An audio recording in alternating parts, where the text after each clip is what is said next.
seseorang itu sukses di dunia pekerjaan adalah kemampuan berkomunikasi. Di dalamnya adalah public speaking. Itulah yang akan kita pelajari di malam hari ini, Bapak Ibu sekalian, bagaimana kita akan mampu berbicara dengan percaya diri dan tentu saja adalah sistematis. Ya. Bersama saya, Bapak Ibu sekalian, saya adalah Rudi Lukito dari Public Speaking Academy. Jadi hari ini saya membawakan materi yang memang didesain secara khusus oleh Public Speaking Academy. Oke, ini adalah topik yang akan kita bawa, ya, yang akan kita sharingkan selama Bapak Ibu siap mendengarkan sharing dari saya dan selama Bapak Ibu mau berdiskusi dengan saya, ya. Saya siapkan waktu sampai malam is okay, Bapak Ibu, ya. Tema kita adalah how to speak with confident and systematically.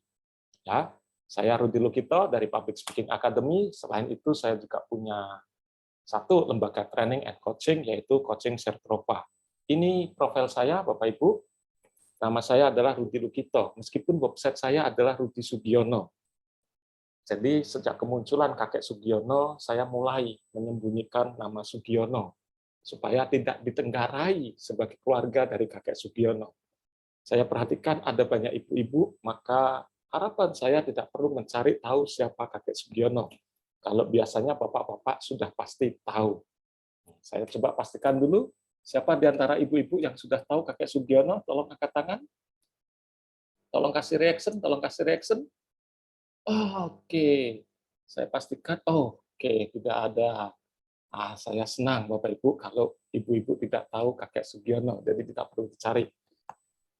Profil saya adalah saya hari ini lebih banyak masuk ke ranah business coach dan consultant, Bapak Ibu, jadi mendampingi klien-klien sebuah perusahaan untuk bertumbuh, bagaimana mereka kokoh di bidang revenue, productivity, efisiensi, dan service. Di bidang training, saya banyak mengambil dari NLP, Bapak Ibu, dan saya mengambil sertifikasi NLP sampai level Master Trainer. Kalau Bapak Ibu cari di Google, ada banyak pelatihan coaching, dan saya salah satu yang mendirikan lembaga coaching di Indonesia, yaitu NLP Coach dan Counselor Academy. Ya, sama seperti yang sudah saya katakan, saya bekerja sama dengan Pak Ongki Hujanto. Beliau adalah salah satu guru saya yang mengajarin saya masuk ke dunia training, mampu berkomunikasi, mampu membawakan materi public speaking. Beliau mendirikan Public Speaking Academy dan saya menjadi master trainer dari beliau. Sementara lembaga saya sendiri adalah Sertrova Coaching and Training. Bapak Ibu yang punya Instagram, Bapak Ibu boleh saling follow dengan saya. Instagram saya yang pribadi adalah Rudi Lukito, sementara Instagram yang untuk pelatihan adalah Coaching Sertrova. Facebook saya Rudi Lukito. Meskipun di bulan-bulan terakhir ini saya sudah tidak begitu aktif di Facebook, Bapak Ibu. Oke. So, ini beberapa klien yang pernah saya training, Bapak Ibu. Jadi, dunia public speaking atau kemampuan kita berbicara di depan umum sangat membantu seseorang untuk survive, terutama di era seperti saat ini. Tadi kalau saya memperhatikan, Bapak Ibu, ada yang Zoom, ya, setiap hari ada Zoom, ada yang sehari 2 kali Zoom, ada yang mungkin seperti saya, ini adalah Zoom saya yang keempat, dan semua terbantu dengan kemampuan ketika kita bisa berbicara di depan umum, Bapak Ibu. Ini beberapa klien yang pernah saya training. Kenapa kok saya suka menunjukkan klien-klien saya, Bapak Ibu? Sederhana, Bapak Ibu. Kalau Bapak Ibu belum punya rekening BNI, silahkan buka rekening BNI, Bapak Ibu. Ya. Kenapa? Karena klien-klien saya menghidupi saya, Bapak Ibu. Jadi kalau yang belum punya rekening BNI, segera hubungi BNI, Bapak Ibu, ya. Bulan ini saya 2 batch ngasih training di BNI. Yuk, gondong-gondong buka BNI, kita sama-sama melayani negeri sehingga menjadi kebanggaan bangsa kita, Bapak Ibu. Ya. Untuk yang cari properti di Semarang ada properti, ya. Jadi untuk rekan-rekan yang berada dari Semarang, saya hari ini tinggal di 2 kota. Satu di Semarang, satu di Jakarta. Karena saya punya klien lah, pabrik klien saya ada yang di Jakarta, sementara juga ada di kota-kota lain. Oke, ini sekilas perkenalan saya, Bapak Ibu. Berbicara tentang public speaking, Bapak Ibu, satu hal yang perlu kita pahami adalah bahwa public speaking bukan knowledge. Satu hal yang ingin saya katakan di awal, public speaking bukan knowledge, Bapak Ibu. Artinya, kalau Bapak Ibu ingin ahli berbicara di depan umum, hanya based on knowledge, percuma, Bapak Ibu. Kenapa? Karena kalau Bapak Ibu menganggap bahwa public speaking itu sebuah knowledge, Bapak Ibu baca saja buku public speaking yang setebal 400 halaman, 500 halaman, pasti akan lancar. Realitanya nggak akan mungkin, Bapak Ibu. Public speaking adalah sebuah skill.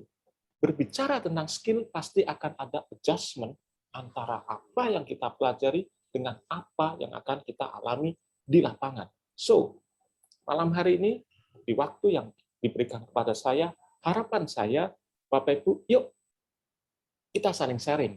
Kita saling memberikan pandangan, kita saling memberikan pengetahuan, saling sharing pengalaman-pengalaman kita di dalam dunia berbicara, di dalam dunia komunikasi, sehingga semua yang hadir malam hari ini mendapatkan manfaat. Yang setuju, tolong kasih reaction. Yuk, yang setuju tolong kasih reaction dong. Karena ini kan banyak yang mati nih, kameranya nih. Nah, yuk, Bapak Ibu yang setuju kasih jempol boleh, kasih hati boleh. Oke, thank you Ibu. Oh, ini Ibu Lenovo. Oh, keren Ibu Lenovo ya. Sebentar, slide kedua. Slide kedua. Oh, ada Pak Dirman Sinaga. Sebentar, saya pastikan Pak Dirman Sinaga ada di mana ini. Nyalain kamera dong, apakah benar Pak Dirman Sinaga yang saya kenal? Tolong lambaikan tangan Pak Dirman, berada di mana? Saya lihat chatnya. Oh, Pak Dirman benarkah? Ya. Oke, Pak Dirman Sinaga. Ya, Pak. Nah, salam Pak Dirman. Wah, ini Ibu Heru atau Pak Heru ini angkat tangan dan jempol. Thank you. Thank you. Jadi kita banyak sharing ya. Karena kalau Zoom itu harus dipastikan. Kadang-kala kalau Zoom itu pasang foto Bapak Ibu. Sementara orangnya nggak nampak. Nah, itu kan resiko yang harus kita hadapi di era sekarang kan. Nah, ini kayak Ibu Jenny. Saya nggak tahu nih, dia diam atau foto. Ini ada Ibu Reni, coba lambaikan tangan Bu Reni. Oh, ternyata kamera ini, nah, kan? Kalau nggak bergerak kan bahaya gitu kan. Saya pernah Bapak Ibu membawakan sebuah Zoom, profilnya pakai video. Jadi saya amati Bapak Ibu, ini berkedip. Saya pikir orangnya memperhatikan saya. Saya tanya, kok diem itu? Oh, ternyata profilnya dari video Bapak Ibu. Ya itulah tantangan ketika kita membawakan materi lewat Zoom ya. Nah, kalau kayak Pak Dirman begini-begini pasti Ibu April pasti kelihatan ya. Ibu Jenny sudah nampak videonya. Ini Ibu Else. Ini tatapan matanya memandang ke saya. Ini gambar atau asli nih ya. Itu yang sering kita terjadi ya kalau di dalam Zoom. Oh, ada Mas Pram. Oh, ini Mas Pram. Mas Pram, halo. Dari Surabaya. Beliau, halo Pak Rudi, sehat selalu Pak Rudi. Sahabat saya dari Surabaya hadir. Beliau salah satu orang yang luar biasa di dalam public speaking juga. Ya. Oke, Bapak Ibu sekalian, kita masuk ke slide saya. Kita sepakat ya, kita akan menjalani bersama selama 2 jam ini dengan penuh diskusi, dengan penuh saling sharing untuk saling memberikan insight. Oke. Pertanyaan saya di awal, Bapak Ibu. Menurut Bapak Ibu, apa hambatan terbesar ketika kita berbicara di depan umum? Silakan tulis di kolom chat, Bapak Ibu. Menurut Bapak Ibu, apa hambatan terbesar ketika kita berbicara di depan umum? Nah,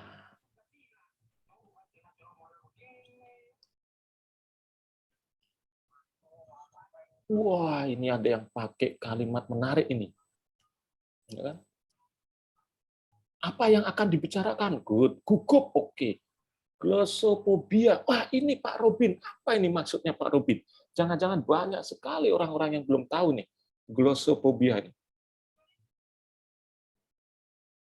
Ya.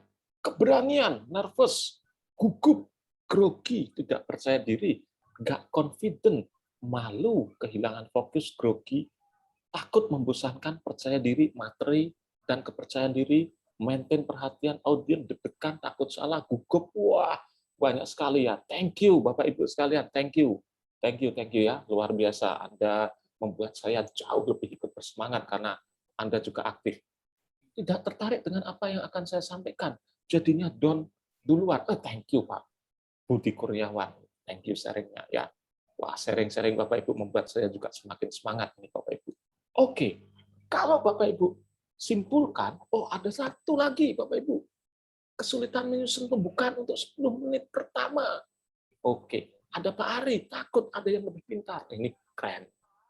Bingung mau bicara permulaannya. Oke, Bapak Ibu, thank you untuk sharingnya. Luar biasa, luar biasa. Thank you ya. Luar biasa. Bapak Ibu, jawaban dari Bapak Ibu kalau kita simpulkan, ternyata Bapak Ibu, hambatan terbesar ketika kita berbicara di depan umum cuma ada dua. Satu, tidak pede, kita tidak berani. Dua, tidak sistematis kita bicaranya. Ya, tidak sistematis. Ini realita yang kita hadapi, Bapak Ibu. Jadi ketika kita berbicara di depan umum, dua hal ini yang menjadi tantangan kita di awal. Satu, kita harus pede. Dua, bagaimana berbicara sistematis. Ini rangkuman dari jawaban yang Bapak Ibu tulis di kolom chat. So, dua hal ini yang akan kita bahas, Bapak Ibu. Ya.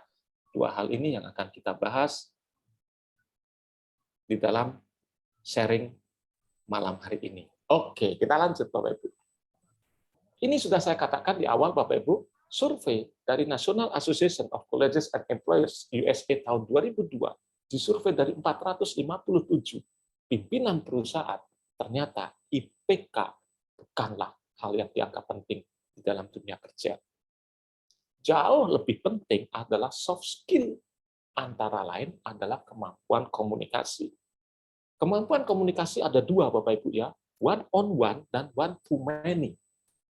One on one, Bapak Ibu saya sarankan belajar NLP, Bapak Ibu. Ya, kalau Bapak Ibu mau jago berbicara satu lawan satu, salah satu keahlian yang saya rekomendasikan belajarlah NLP. Tapi kalau one to many, Bapak Ibu, satu ke orang banyak, belajarnya public speaking. Khusus untuk malam hari ini, saya sharingnya public speaking. Ada satu hal yang menarik, Bapak Ibu, IPK ternyata tidak penting. Saya pernah membawakan seminar seperti ini, Bapak Ibu, di sebuah universitas di Semarang, Bapak Ibu. Ada dekan, ada dosen-dosen, saya mengatakan survei seperti ini, dan saya mengatakan, oke, rekan-rekan mahasiswa, kalau begitu IPK tidak penting. Dekannya langsung memandang saya, Bapak Ibu. Dosen-dosennya, jangan-jangan salah memanggil pembicara. Saya katakan, Bapak Ibu, pada saat Anda sudah keterima bekerja, IPK tidak penting. Yang dipentingkan adalah soft skill. Realita, Bapak Ibu, pada saat saya bekerja di salah satu perusahaan elektronik, Bapak Ibu, yang besar, salah satu tim saya IPK-nya 3,98, Bapak Ibu. Summa cum laude, Bapak Ibu. IPK saya cuma 3,16, Bapak Ibu. Realita. Tetapi, Bapak Ibu, kita juga harus berpikir seleksi awal tetap dengan IPK. Seleksi awal.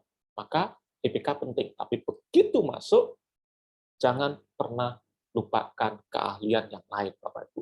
Hal ini yang selalu saya katakan ketika saya berbicara dengan mahasiswa ataupun karyawan-karyawan baru di klien-klien saya. Ya, tingkatkan senantiasa soft skill, terutama komunikasi.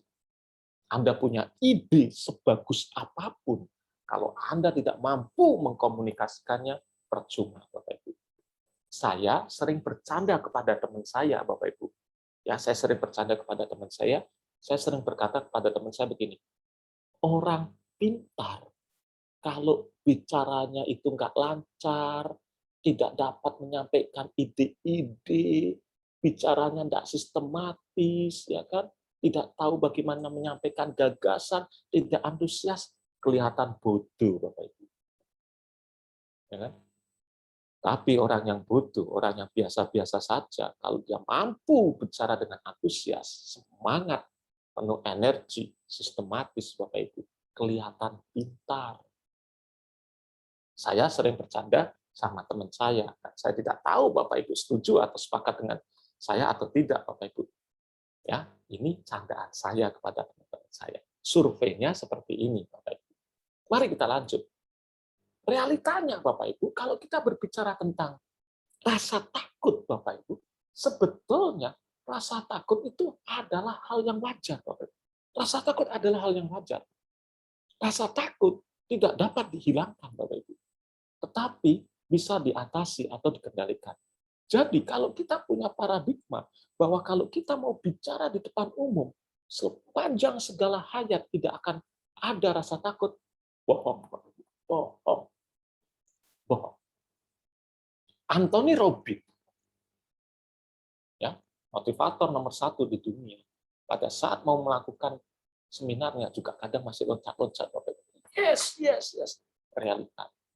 Salah satu trainer yang saya ikuti, Bapak Ibu, yang terkenal dengan Financial Revolution, Marketing Revolution, juga sama, Bapak Ibu.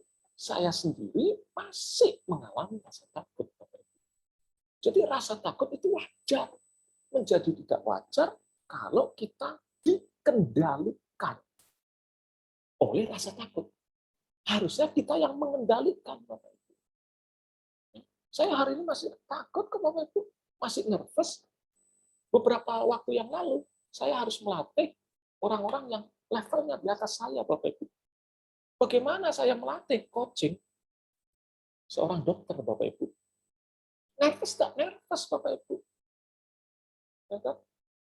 Minggu-minggu depan saya akan berbicara di para petinggi Politeknik Negeri, Bapak Ibu. Nervous tak nervous, Bapak Ibu? Jadi wajar sebetulnya. Sekali lagi menjadi tidak wajar kalau kita dikendalikan. Pertanyaannya kan bagaimana kita mengendalikan? Kalau Bapak Ibu yang masih seperti saya, ya, yang seperti saya profesinya as trainer gampang, Bapak Ibu. Saya nervous. Begitu nervous, apa yang saya lakukan? Saya ingat berapa jumlah rekening yang masuk, Bapak Ibu. Transfer yang akan masuk ke tempat saya berapa. Ketika saya mengingat jumlah kontrak yang saya ikuti, Bapak Ibu, yang saya sign, Bapak Ibu, nervousnya perlahan hilang, Bapak Ibu. Just kidding, Bapak Ibu, ya. Just kidding. Ada banyak cara, nanti Bapak Ibu, jangan khawatir, ada banyak cara.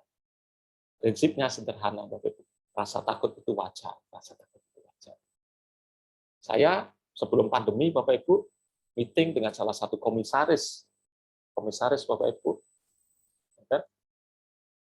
Komisaris ini masih muda, 40 sekian, Bapak Ibu. Sebuah perusahaan insurans, Bapak Ibu. Besar, Bapak Ibu. Akhirnya kontrak 1 tahun. Ketemu dengan beliau, saya juga nervous, Bapak Ibu. Wajar kok. Wajar kok. Pak Haryo tadi cerita, Pak Haryo senior saya di taekwondo, Bapak Ibu. Semua orang ketika mau masuk, nervous, Bapak Ibu. Pada saat mau fight, bertanding, Bapak Ibu. Ya. Ini hal yang perlu kita pahami, bahwa rasa takut itu wajar.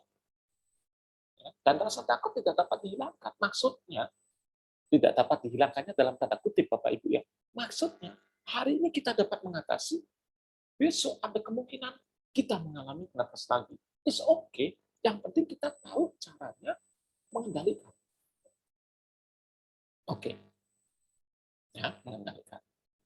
Contoh, tadi ada yang sharing kan, wah saya bingung nih, kalau tiba-tiba blank, gimana caranya? Ada tekniknya, Bapak Ibu. Wah, saya bingung nih, kalau ditanya sesuatu yang sulit, terus gimana jawabnya? Ada tekniknya, Bapak Ibu. Ya kan? Kita pelajari. Oke. Penyebab orang tidak percaya diri, Bapak Ibu. Ya. Saya aktif di lembaga Public Speaking Academy sekitar tahun 2014-2015, Bapak Ibu. Jadi saya murni mengajar public speaking sudah sekitar 6 tahunan, Bapak Ibu. Banyak kelas yang sudah saya ajarkan, Bapak Ibu. Dan menurut saya, Bapak Ibu, menurut saya, penyebab orang tidak percaya diri ada 3, Bapak Ibu. 1, pengalaman masa lalu. Pengalaman masa lalu, Bapak Ibu. Apa maksudnya pengalaman masa lalu? Bapak Ibu punya sebuah pengalaman di mana pengalaman ini benar-benar membekas. 1, pengalaman benar-benar membekas. 2, pengalaman ini dialami terus-menerus. Suatu saat Bapak Ibu akan menjadi tidak percaya diri. So, hati-hati memberikan arti terhadap pengalaman yang Bapak Ibu alami. Nomor 2, kebanyakan orang tidak percaya diri karena persepsinya salah. Persepsinya salah. Persepsinya salah. Contoh, saya lihat profil Bapak Ibu ketika tadi saya mematikan kamera, wah banyak orang-orang yang hebat. Saya percaya Bapak Ibu banyak sekali yang lebih hebat dibanding saya. Tetapi saya punya persepsi, hari ini saya yang lebih hebat dibanding Bapak Ibu di tema saya. Di tema saya. Misalnya, tadi saya tertarik nih dengan Pak Sebastian, betul ya Pak Sebastian ya, mohon maaf kalau saya salah. Oke, saya tertarik. Ada agile, wah itu saya suka itu. Hari ini saya suka sekali dunia agile, bahkan Scrum, ya kan Scrum, itu teknik-teknik yang luar biasa. Mendengar cerita Pak Sebastian, beliau hebat. Saya mengakui beliau lebih hebat. Tapi hari ini saya harus punya persepsi di tema saya lebih hebat dibanding Pak Sebastian. Ini persepsi yang harus kita bangun. Loh, kenapa kok lebih hebat? Yang bikin materi saya kok, Bapak Ibu. Bapak Ibu kan tidak tahu setelah slide ini saya mau bicara apa. Tidak tahu. Yang tahu saya. Nah, kadangkala persepsi ini yang keliru, Bapak Ibu, sehingga kita takut duluan. Takut duluan. Maka ketika saya menjadi seorang trainer, Bapak Ibu, ya kan, saya menanamkan dalam diri saya hebat dibanding audiens saya. Di mana? Di topik yang saya bawakan. Di topik yang saya bawakan. Bagaimana mungkin Bapak Ibu kalau saya tidak punya persepsi seperti ini? Saya sharing Bapak Ibu, saya pernah memberikan pelatihan Bapak Ibu di sebuah perusahaan company di mana laba per bulan, saya katakan laba per bulan 1 miliar Bapak Ibu. Laba per bulan Bapak Ibu. Penghasilan saya sebulan belum ada Bapak Ibu. 1 miliar. Orang Semarang nyebut mateng aku kan. Piye kan begitu. Tetapi saya harus punya persepsi yang benar bahwa topik yang saya berikan, saya menguasai. Ini harus kita bangun. Ya kan? Jadi persepsi ini yang kadang membelenggu kita, akhirnya menjadikan diri kita nggak percaya, Bapak Ibu. Nggak percaya. Hati-hati. Makanya dengan persepsi yang kita bangun, Bapak Ibu. Maka saya sering dicandain sama teman saya. Sombong amat tuh. Yakinannya kayak begitu, sombong amat lu, gitu. Bagi saya lebih baik sombong, saya tidak nervous daripada saya tidak sombong tapi tidak berani berkata-kata di depan umum. Keyakinan saya, persepsi saya, Bapak Ibu. Maka kalau tadi kita jawab Bapak Ibu ya, nih kita lihat chat, ya kan? Misalnya tidak tertarik dengan apa yang akan saya sampaikan, jadinya down duluan. Nah ini Pak Budi Kurniawan, maksudnya audionya tidak tertarik. Nanti ada tekniknya. Lupa apa yang mau dibicarakan, nanti ada tekniknya. Misalnya, malu, takut salah. Tidak usah takut. Pak Pram, ini Mas Pram, ya, saya manggilnya Mas Pram, beliau sahabat saya dari Surabaya.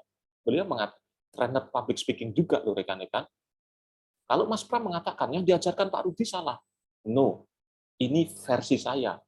Kalau Pak Pram ada versi lain, silahkan. Kenapa takut salah? It's about perception, Bapak Ibu. Realita, Bapak Ibu. Ini semua karena persepsi. So, hati-hati dengan persepsi, Bapak Ibu. Hati-hati dengan persepsi. Kalau masalah maintain perhatian audiens dari Pak Sebastian, benar, Pak. Ini tantangan kita, Pak. Terutama di saat Zoom, Pak. Benar di saat Zoom. Kalau offline, gampang. Kalau online, Bapak Ibu, wah, kayak begini. Gimana? Kalau saya sederhana, Bapak Ibu, ya, supaya saya tidak grogi, supaya saya menang dibanding audiens. Saya kalau training, saya pastikan peserta bayar lunas dulu, Bapak Ibu. Akhirnya kalau Zoom, mereka mau nyalain video silahkan, mau matiin video silahkan, yang penting sudah bayar lunas. Saya bangun seperti itu, Bapak Ibu. Saya punya pelatihan, Bapak Ibu. Terus story, Bapak Ibu. Saya punya pelatihan NLP internasional, Bapak Ibu. Sertifikasi dari luar negeri, Bapak Ibu. Saya jual di kondisi online, Bapak Ibu. 10 juta satu orang, Bapak Ibu. Jadi satu orang kondisi pandemi ini, ikut pelatihan saya by Zoom, 10 juta bayar, Bapak. Offline 12 juta, Bapak Ibu. Saya pastikan sebelum kelas dimulai, lunas. Mereka bayar 10 juta, sudah lunas, mau matiin kamera, terserah. Ini persepsi saya bangun dulu. Ya kan? Saya persepsi saya bangun dulu. Jadi nggak nervous dulu kan. Ya. Mau matiin terserah, mau pasang foto terserah. Nah, ketika ini sudah saya bangun, baru kita pakai teknik. Ya, kadang kita bertanya, oke Bapak Ibu, kalau Bapak Ibu sudah menangkap apa yang saya sampaikan, tolong dong kasih reaction jempol-jempol. Saya memastikan, walaupun mati, ada yang masih nyala, kayak Pak Sebastian. Ini kan berarti mereka matiin kamera. Mungkin Bapak Ibu, bandwidth-nya terbatas. Kan kadang Zoom kalau nyalain video, kadang orang ini aktif, tapi sudah mandi, nggak mau Bapak Ibu, ibu-ibu dandan lagi. Ya misalnya Mbak April dari Semarang kan manggilnya Mbak, sudah habis pulang kantor mau ikut Zoom, saya punya teman seperti itu, malas dandan sehingga nggak pakai jilbab, kan nggak boleh matiin, nggak boleh nyalain kamera, betul Mbak April? Ya saya harus pastiin. Mbak April, apakah masih ada di sana? Kalau masih ada, tolong kasih jempol. Oh, masih dengerin. Nah, kita harus banyak permainan, Bapak Ibu, kalau Zoom. Kita pakai polling. Di Zoom kan ada polling, ada Kahoot, ya kan? Kuis. Ada kuis. Kadang saya ciptakan kuis, Bapak Ibu. Oke, Bapak Ibu, yang dapat menjawab, dapat voucher. Apa? Itu perlu kita treatment, Bapak Ibu. Ya. Namun yang di awal, saya punya persepsi. Mereka mau aktif mau tidak terserah, yang penting sudah bayar lunas. Maka teman saya mengatakan, sombong amat lu, biarin, saya bilang begitu ya. Yang penting kan saya pede. Oke ya, thank you Bapak Ibu. Saya percepat materi, kita nanti diskusi ya Bapak Ibu ya. Ada beberapa kolom chat, nanti kita baca kembali. Yang nomor 3 Bapak Ibu, pendapat orang lain. Hati-hati Bapak Ibu, pendapat orang lain. This is true story yang akan saya ceritakan. Pendapat orang lain. Terutama figur otoritas, Bapak Ibu. Terutama figur otoritas. Contoh, salah satu alumni saya, Pak Ganda, Bapak Ibu, public speaking, saya pernah cerita, saya lupa di kelasnya Pak Ganda atau di kelas yang lain, Bapak Ibu, saya pernah cerita di dalam kelas public speaking saya. Anak laki-laki, Bapak Ibu, datang kepada saya, manggil saya Om. Aduh, rasanya itu kalau saya dipanggil Om itu kelihatannya lebih tua. Saya coba panggil Om Sebastian, Om Haryo Ardito. Kelihatannya jaraknya jauh banget gitu kan. Tapi ya bagaimana, ini orang Semarang, Mbak April. Anaknya datang, Om, ini saya kok nggak bisa ya bicara di depan umum SMA. Gimana caranya ya Om ya? Saya tanya, pernah nggak kamu bicara di depan umum? Pernah. Di depan kelas Om. Gimana caranya? Saya bicara Om. Dan ternyata teman-teman saya menertawakan. Saya diledek Om, dibully. Lalu apa yang terjadi? Saya turun dong Om, kan sekolah itu kan ada panggungnya depan gitu kan. Turun, guru saya nyelamatin. Luar biasa lu kamu, sudah berani mencoba. Keren. Saya bilang, guru kamu benar. Anak ini menjawab, Om, nggak tahu sih, kerjaan guru tuh ya begitu. Kalau orang Semarang nyebut ngadem-ngademin anak didiknya. Kan bikin adem ayem, kalau orang Semarang pasti tahu ya. Bikin tenang muridnya. Saya pikir ini anak nakal nih kelihatannya kan. Saya tanya, terus kamu ngapain? Pulang Om, cerita sama Papa. Ini menarik. Papa ngapain? Papa bilang gini, Nyo, jangan nggak usah aneh-aneh. Nyo, yang penting kamu nekat aja nih. Latihan terus, pasti bisa. Papa dulu tak pinter ngomong. Buktinya papa nembak mama kamu dulu ditolak terus loh, Nyo. Tapi papa kan pantang semua. Mundur, pantang menyerah, kejar terus mama akhirnya mau. Kamu juga harus seperti itu nih. Sesama pria. Papa kamu bener. Anak ini bilang gini, Om nggak tahu, papa itu ngomong doang. Lu kok bisa? Lu papa itu kalau di pertemuan keluarga disuruh mimpin selalu punya alasan. Doanya nggak manjur lah, doanya nggak dikabulkan lah. Itu papanya gitu ke anaknya. Saya penasaran. Kamu melakukan apa? Saya cerita sama mama saya, Om. Mama ngomong apa? Udahlah, Nyo, kamu itu nggak usah aneh-aneh, Nyo. Apa kamu tuh nggak pinter ngomong? Mama juga nggak pinter ngomong. Kalau kamu pinter ngomong, kamu anak isopo. Kalau itu bahasa Semarang. Kalau dalam bahasa Indonesia, udahlah anakku, kamu tuh nggak usah aneh-aneh. Mama itu nggak pintar bicara, ya. Papa juga nggak pintar bicara. Kalau kamu ahli bicara, terus kamu anaknya siapa? Mamanya bilang seperti itu, Bapak Ibu. Saya tanya, kamu jujur, kamu lebih dekat sama mama atau lebih dekat sama papa? Anak ini menjawab, lebih dekat sama mama. Pertanyaan saya untuk Bapak Ibu sekalian, siapa yang menyebabkan anak ini tidak pede? Ibunya. Ibunya. Kenapa? Ibunya adalah figur otoritas bagi anak ini. So, hati-hati ketika Bapak Ibu menjadi figur yang mempunyai otoritas. Kadangkala pendapat Anda akan merubah orang di depan Anda. Hati-hati dengan pendapat orang lain, terutama figur otoritas dari Bapak Ibu. 3 hal ini berdasarkan pengalaman saya, Bapak Ibu, ketika memberikan pelatihan-pelatihan public speaking, yaitu penyebab kenapa orang tidak percaya diri. Artinya, kalau Bapak Ibu memahami 3 hal ini, ya otomatis cara mengatasinya lebih mudah. Bagaimana mengatasi rasa takut sehingga Bapak Ibu mampu tampil percaya diri? Ada beberapa hal yang dapat saya sharingkan, Bapak Ibu sekalian. Yang pertama, teknik yang saya suka, Bapak Ibu, visualisasi. Visualisasi, Bapak Ibu. Visualisasi. Jadi, cara yang paling mudah untuk membuat kita confident, visualisasi. Maksudnya bagaimana, Bapak Ibu?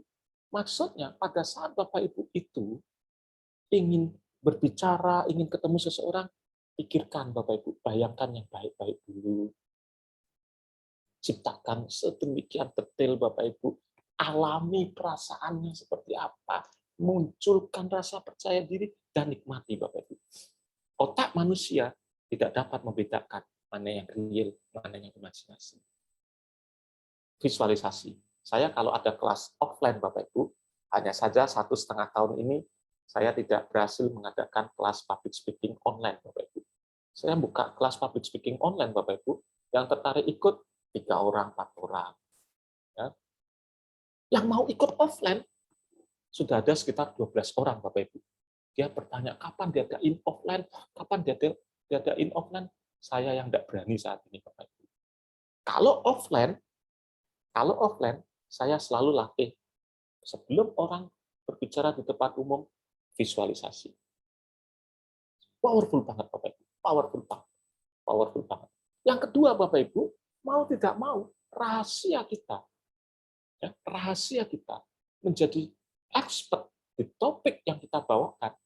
Latihan, lagi-lagi latihan.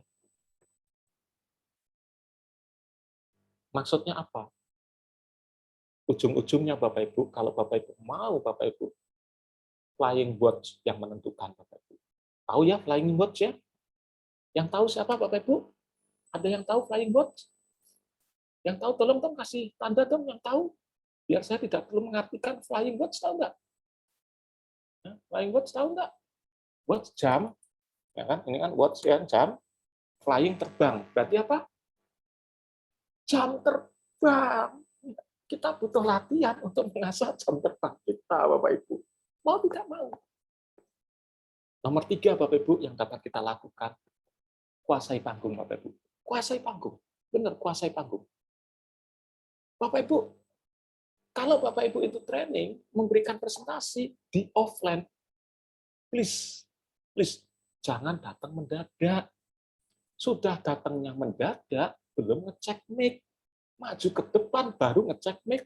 Tes 1, 2, 3, tes 1, 2, 3, ya sudah pasti nervous. 1, datangnya telat, ngeceknya mic nggak elit, Bapak Ibu.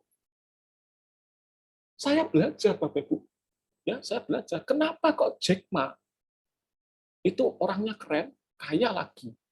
Bill Gates, Bapak Ibu, kenapa kok keren, kaya lagi? Karena ngecek mic-nya, Bapak Ibu. Nggak 1, 2, 3, Bapak Ibu. Coba Bapak Ibu carilah. Ngecek mic-nya. 1 triliun, 2 triliun, 3 triliun. Dia kaya, Bapak Ibu. Bapak Ibu nggak elit ngecek mic-nya. 1, 2, 3, 1, 2, 3. Sudah salah total. Maka sekarang, Bapak Ibu, kalau datangnya telat, mau ngecek pastikan elit ya. 1 triliun, 2 triliun, 3 triliun itu baru keren. Jangan lagi 123, Bapak Ibu. Artinya apa Bapak Ibu? Kalau Bapak Ibu mau bicara di depan umum, kuasai panggung Bapak Ibu, kuasai panggung. Datang awal, rasakan auranya Bapak Ibu, ya kan? Rasakan auranya, nikmati Bapak Ibu. Saya tadi sebelum dipersilakan oleh Pak Haryo, saya hadir mendengarkan sharing, tahu ada Mbak April orang Semarang, kan? Pak Sebastian. Nanti kalau ada workshop saya ingin belajar Pak, karena saya suka dunia agile hari ini. Scrum kemarin saya belajar, saya ikut sertifikasi sprint sebagai sprint fasilitator. Lah saya suka dunia seperti itu. Saya mulai mengenal, ya kan? Oh, ada yang kenal Mas Pram, ya kan?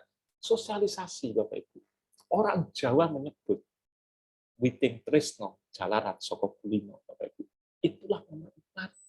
Sosialisasi Bapak Ibu. Suatu hari Bapak Ibu, saya dipanggil memberikan training di sebuah bank Bapak Ibu.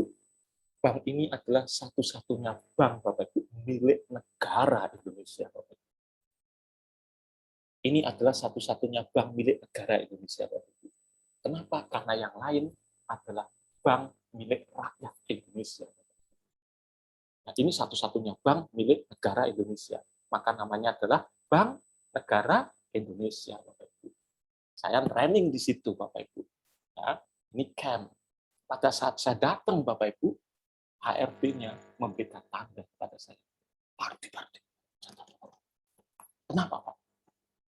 Pak, yang punya daftar. Pak, di peserta pelatihan kita kali ini Pak, ada orang Pak. Ya, saya kasih contoh, mohon maaf misalnya Mbak April ya, ada orang namanya April. Ini Pak, selama ini kalau ikut pelatihan Pak, dia suka ngerjain trainernya Pak. Dia Pak, kalau tanya, aneh-aneh. Saya kan mateng ini, belum ngajar, sudah dapat inputan kayak begitu. Ini kan realita yang kita hadapi, Bapak Ibu. Apa yang terjadi? Saya lakukan yang nomor 4, Bapak Ibu. Sosialisasi. Saya datang kepada Mbak April. Selamat siang. Benar dengan Mbak April ya? Oh iya Pak. Bapak trainernya? Iya Pak. Iya Mbak, saya Rudi. Senang sekali akhirnya saya dapat ketemu Mbak April loh. Saya dapat banyak cerita bagaimana Mbak April kalau ikut pelatihan itu aktif. Bolehkah saya minta tolong Mbak April nanti bantu kelas kita supaya aktif? Boleh Mbak? Oh boleh, Pak Rudi dengan senang hati. Selama kelas Bapak Ibu, Mbak April tidak pernah ngerjain saya. Siapa Bapak Ibu yang mau praktek? Mbak April langsung duluan. Saya duluan Pak, mau membantu sekali. Oke Bapak Ibu, sebelum kita mulai kita yel-yel dulu. Siapa yang akan mimpin? Mbak April, saya Pak. Karena dekat di awal. Nah, kadang-kala kita menyepelekan hal seperti itu Bapak Ibu. Kadang-kala Bapak Ibu. Maka kalau saya memberikan training Bapak Ibu, walaupun lewat Zoom saat ini, saya sediakan waktu hadir dulu Bapak Ibu, mengamati. Kalau kelas saya Bapak Ibu, saya ajak ngobrol dulu seperti Pak Haryo. Ya, Pak Haryo yang tadi lakukan itu keren sekali Bapak Ibu. Sosialisasi. Ya kan? Witing Trisno Jalaran Soko Kulino. Kan Kulino bersosialisasi. Akhirnya apa? Ya kayak Mbak April yang kata, coba Bapak Ibu, kalau Bapak Ibu training seperti saya, HRD-nya sudah bilang seperti itu. Ini kemana ini Pak Rudi? Ya sudah, yang keempat aja datangi. Senang Mbak April, saya ketemu dengan Mbak April.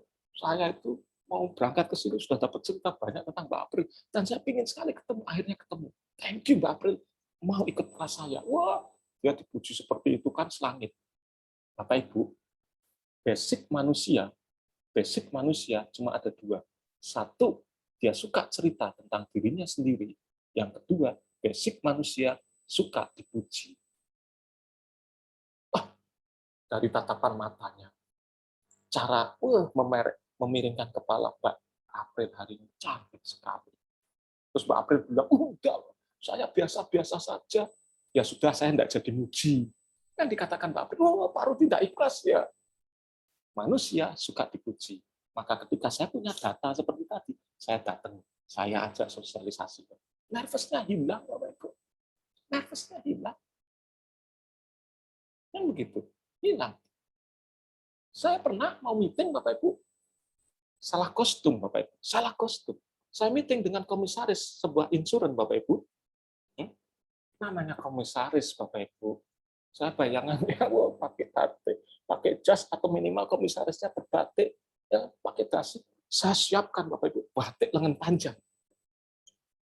Celananya kain, Bapak Ibu. Sepatunya, atau dong. Wes, keren. Supaya deal, kan? Datang, Bapak Ibu. Nunggu di ruang meeting, komisarisnya datang. Bapak Ibu, komisarisnya datang dengan pakaian bola, Bapak Ibu. Dia pakai jeansnya sobek-sobek, Bapak Ibu. Sepatunya Nike, Bapak Ibu. Mateng salah kostum saya, kan? Apa yang terjadi? Nervous. Harus mampu mengendalikan.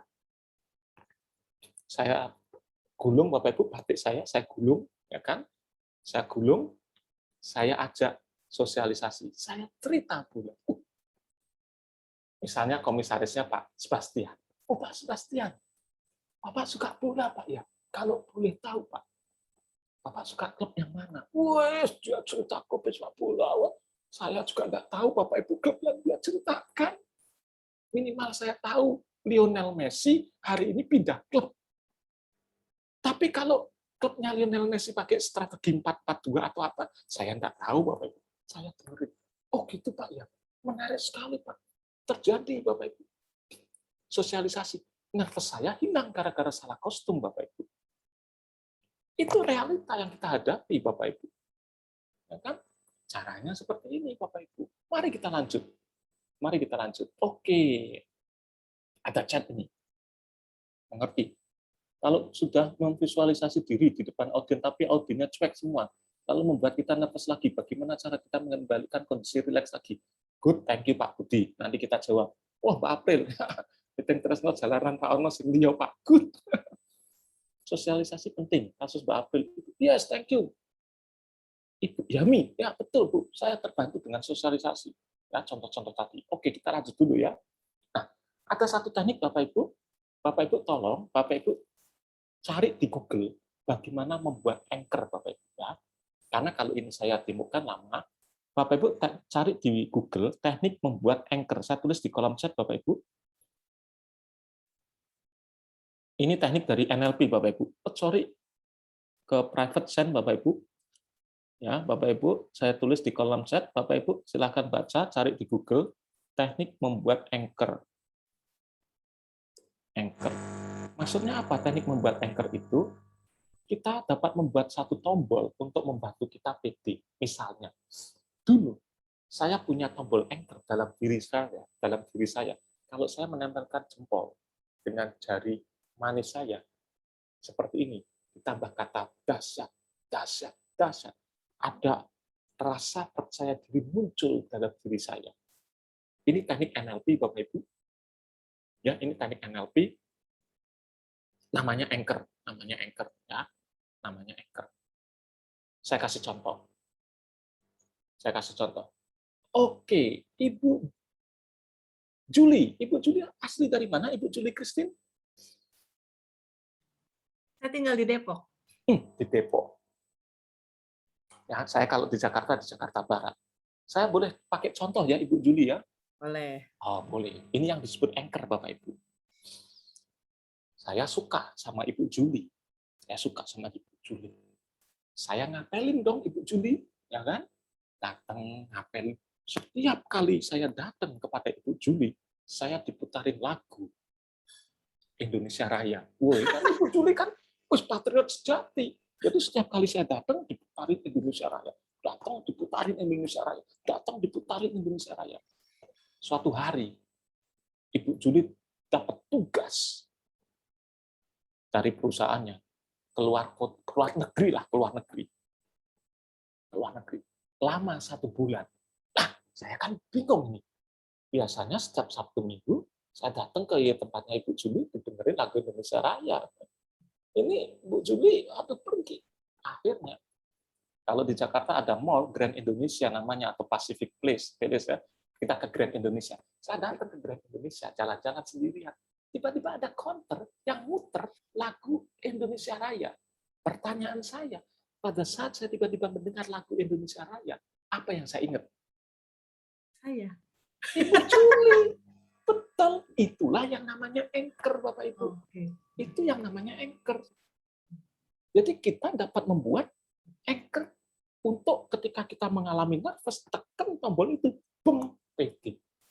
Cari artikelnya banyak di Google, Bapak Ibu. Cari aja. Ya, video-video di YouTube banyak. Nah, itu cara yang dapat dipakai. Nah, itu anchor, Bapak Ibu. Anchor itu seperti itu. Powerful banget. Nah, kalau hari ini anchor saya ya jumlah transferan, Bapak Ibu. Ya, kalau saya mau ngasih training, oke, PD. Jangan diikuti, Bapak Ibu. Bercanda. Lanjutnya, itu yang namanya anchor, Bapak Ibu. Cetuk. Langkahnya siap. Pak Sebastian mau datang, Pak Sebastian. Loh, kok bisa tahu? Karena kita dengar. Kalau Pak Sebastian, kalau Mbak April, TikTok. Nah, itu anchor, Bapak Ibu. Cari ya, cari. Tes. Siapa yang bersedia cari? Ayo. Siapa yang janji mau cari di Google? Kasih jempol. Oh, enggak ada yang bersedia cari ini. Oke. Ini enggak ada yang bersedia cari di Google. Thank you. Pak Yami, mohon maaf, saya kira Ibu. Mohon maaf, Pak Yami. Mohon maaf. Kejadiannya sama. Tadi saya ngasih training, Bapak Ibu, namanya Bella. Tulisannya Bella. Saya panggil Mbak. Ternyata yang muncul Mas. Apa yang terjadi?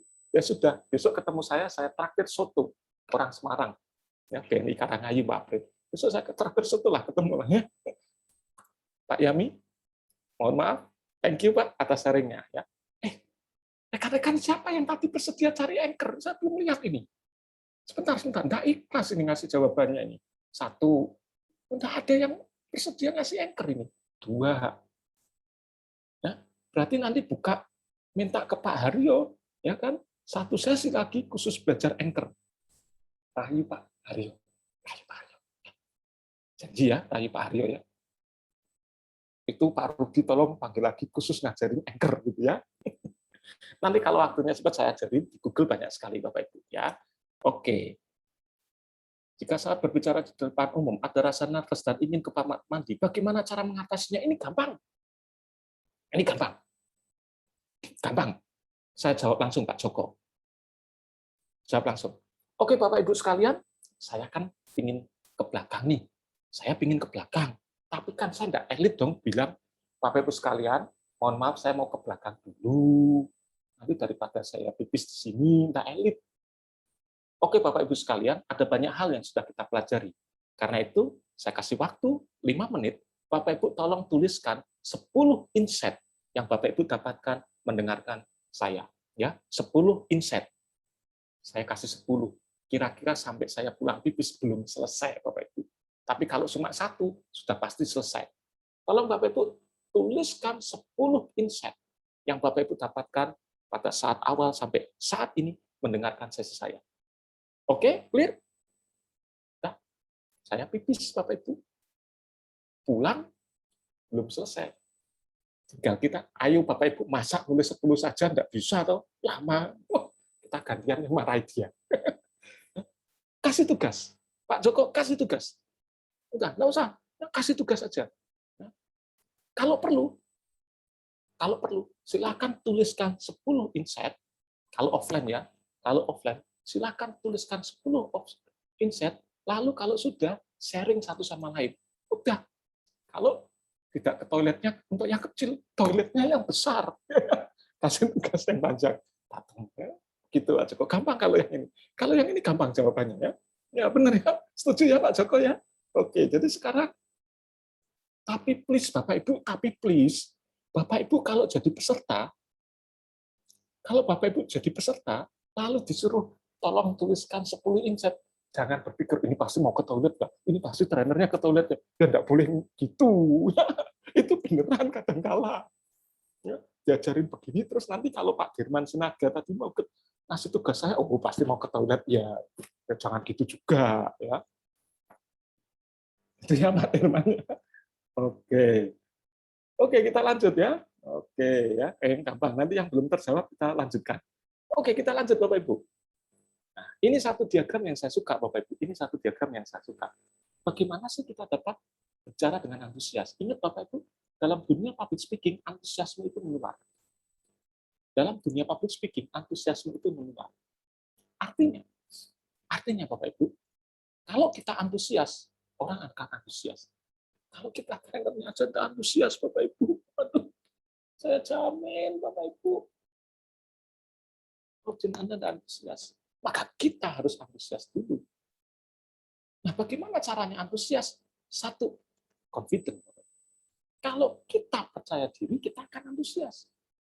Hukum alam. Kalau kita tidak percaya diri, ya tidak akan antusias. Bagaimana kita mampu percaya diri? Tadi sudah kita bahas. Cara lainnya, kalau Bapak Ibu ingin percaya diri, kalau berdasarkan diagram ini, cara lainnya adalah Bapak Ibu harus punya knowledge yang luas. Ya. Tugas kita, terutama kalau Bapak Ibu seperti saya, Bapak Ibu harus punya knowledge yang luas. Ingat, knowledge-nya luas loh ya, bukan dalam. Pengetahuan kita luas. Artinya, yang mau diajak sepak bola, bicara sepak bola, tahulah ya. Minimal kalau ketemu Pak Sebastian, kita tahulah agile. Agile itu tulisannya agile. Gile lu gitu kan. Dulu yang dianggap gile oleh orang lain, hari ini dibutuhkan lincah. Ya minimal kalau diajak bicara tentang dunia perburungan, kita tahu. Pengetahuan luas. Kalau kita pengetahuannya luas, gampang. Kita percaya diri. Kita percaya diri, antusias, bangkit. Nah, Bapak Ibu sekarang punya dua cara. Cara yang tadi mengatasi rasa takut supaya percaya diri, atau pakai diagram ini. Ya. Punya dua. Lanjut kalau begitu. So, Bapak Ibu, public speaking bukan persoalan bakat, Bapak Ibu. Benar, Bapak Ibu. Public speaking bukan persoalan bakat. Kenapa? Karena setiap orang punya bakat yang sama untuk berbicara. Tinggal bagaimana orang tersebut mengembangkannya. Persepsi saya, Bapak Ibu. Public speaking bukan persoalan bakat. Semua orang punya bakat yang sama. Tinggal kita mau atau tidak untuk mengembangkan. Nanti yang membedakan stylenya, gayanya. Gaya saya dengan Pak Haryo pasti berbeda. Gaya saya dengan Pak Derman pasti berbeda. Gaya saya dengan Pak Novendi pasti berbeda. Gaya saya dengan Ibu Juli pasti berbeda. Namun kita semua punya bakat yang sama untuk dapat tampil bicara di depan umum. How to speak with confidence selesai. Diskusi aja. Habis ini kita masuk ke materi systematically-nya. Bagaimana bicara sistematis. Ada beberapa pertanyaan. Pak Aryo, kalau nanti time up, saya tolong diingatkan, Pak Aryo, karena saya suka bicara, Bapak Ibu. Jadi kalau tidak diingatkan, saya nabrak-nabrak jam, Bapak Ibu. Ya, I'm happy. Gitu ya. Ada beberapa pertanyaan, mari kita bahas. Pak Budi Kurniawan, kalau kita Ya, sudah langsung aja diatur aja Pak, siap, Pak Rudi. Nah, atur aja sampai jam 9. Ya, silakan. Siap, Pak Aryo. Kalau kita sudah memvisualisasikan diri di depan audiens, tapi audiensnya cuek semua, lalu membuat kita nervous lagi. Bagaimana cara kita mengembalikan kondisi rileks lagi, Pak? Saya kasih tips. Ya. Saya close. Dari pertanyaannya Pak Budi, saya kasih tips. Suatu hari, Bapak Ibu, saya bicara di sebuah perbankan, Bapak Ibu, training 2 hari tentang leadership, Bapak Ibu. Pesertanya, Bapak Ibu, manajer ke atas, Bapak Ibu. Pesertanya manajer ke atas. Nervous banget, Bapak Ibu. Manajer ke atas. Belum dibayar lagi, kan gitu kan? Karena corporate bayarnya setelah 4 bulan. Apa yang terjadi? Saya datang. Selamat pagi, Bapak Ibu. Senang sekali. Ya, saya ini setelah opening ya, setelah opening. Bapak Ibu, berdasarkan data yang saya terima, Bapak Ibu levelnya adalah manajer ke atas. Betul, Bapak Ibu? Betul. Jawabnya betul.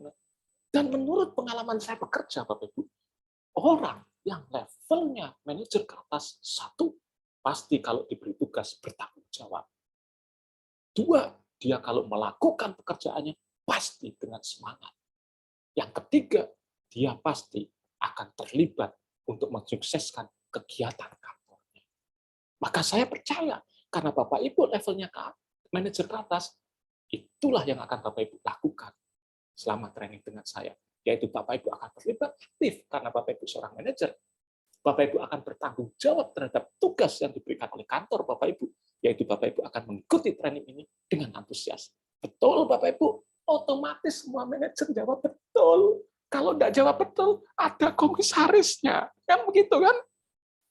2 hari training dengan saya Bapak Ibu manajer, this is true story Bapak Ibu. Mau pipis di empat Bapak Ibu. Manajer kok harus aktif, harus bertanggung jawab. Frame sejak awal Bapak Ibu. Ketika kita melakukan frame sejak awal, hal yang tadi menjadi pertanyaan tidak terjadi. Contoh kedua, suatu hari Bapak Ibu, saya ngasih motivasi Bapak Ibu, kelas 6 SD Bapak Ibu. Aduh, kelas 6 SD Bapak Ibu. Saya bicara apa? Anak-anak di sana. Anak-anak, adik-adik, anak-anak, adik-adik, tolong dengarkan. Oh, semua dengarkan. Adik-adik mau manggil saya Bapak, Om, atau Kakak? Om, sebenarnya manggilnya Om ini rasanya tua banget. Oke, Om tanya sama adik-adik. Kalau nanti sementara Om berbicara, yang di sini mendengarkan, lalu kalau ada anak yang di belakang sana, saya nunjuk daerah kosong, di belakang sana, cerita sendiri, menurut adik-adik, anak yang seperti itu, anak yang baik atau anak yang nakal? Semua kompak nakal. Anak yang baik atau anak yang nakal? Nakal. Ditiru atau tidak? Tidak. 1 jam Bapak Ibu anak kelas 6 SD dengerin saya. Anak yang baik, bro. Anak yang baik. Frame sejak awal Bapak Ibu. Ketika kita mampu memberikan frame sejak awal, orang akan mengikuti kita. Ya, saya tadi sudah sejak awal memberikan frame. Bapak Ibu, siapa yang aktif? Tolong yuk. Siapa yang setuju? Tolong chat. Dan terbuktikan semua menjawab setuju. Frame sejak awal. Ya, frame sejak awal. Thank you ya, frame sejak awal. Ada pertanyaan lagi nih. Oke. Jika kita, tadi sudah Pak Joko ya, mau pipis kasih tuliskan insight-nya apa. Setuju, Anchor jadi bahan bahasan khusus. Thank you Pak Yemi. Berarti saya 1 kali lagi dong, enggak apa-apa. Selamat malam, mohon izin Arif Kota Malang bergabung. Silakan. Ini saya harus pastikan, ini Mbak Dian, Ibu Dian, atau Bapak Dian. Saya punya teman di Solo namanya Pak Dian. Ini Dian Renata ini. Mohon kasih info. Ibu, Pak. Ibu. Kan harus pastikan dulu. Ibu Dian berbicara. Saat berbicara, menjelaskan suatu materi, tiba-tiba blank, lupa semua, apa yang harus dilakukan untuk mengembalikan ke fokus materi. Kembali ke materi selanjutnya. Kembali ke materi sebelumnya. Kembali materi ke sebelumnya. Saya lupa. Habis ini mau ngomong apa ini? Oke, Bapak Ibu, kita review sejenak. Apa yang sudah kita pelajari tentang bagaimana cara mengatasi rasa takut? Menurut Bapak Ibu, apa yang sudah dipelajari? Silakan aja kita tunggu jawaban sambil kita mikir, apa ini? Apa ini kan?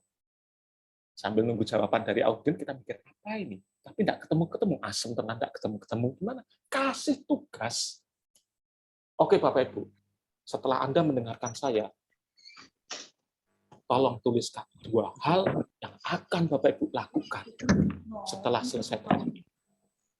2 hal. Dan nanti sharingkan. Kasih tugas.